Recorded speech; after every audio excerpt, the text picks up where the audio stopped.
Hi guys, ayun bagong pitas. Mami! Ni! Kukulok banta! Ni pili... Oh! Siri! Ihatag na dito ha, sa kwakwak ang mais ha. Halo ko! Ihatag kay Baba, si Baba maghatag sa kwakwak. Steady? Oh, amala bulan sa hajur ba na?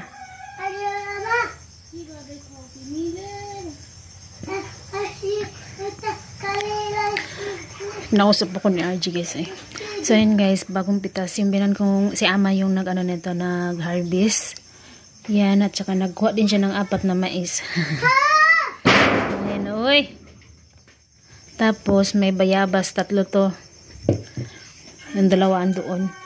Tapos yung talong, kahit pa paano may bunga pa rin pala yung doon sa kabila, yung banda sa may lemon na side. So ayan, ganito yung talong na gusto ko kaysa neto, pero okay rin naman to. Tingnan nyo guys, ang laki. Oh, grabe. Diba? Tsaka wala talaga siya, hindi siya inano ng uod. Ang laki. Tapos ito rin, oh. Diba? Tapos may isa pang ampalaya. And syempre, ang paborito ko, ang udlot ng kalabasa. Marami talaga ang talong. Ewan ko kung hinarbis ba lahat ni Ama, hindi hinarbis lahat ni Ama. Kasi doon sa banda nga isang puno mayroon din. So okay lang to kasi sakto rin naman to. Dami na to nga eh. Ayan. Fresh vegetable from our garden. So bang ulam natin tayo. Pero ito sugbain ko to.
guys, andito kami ulit sa pangalawang palengke namin baga.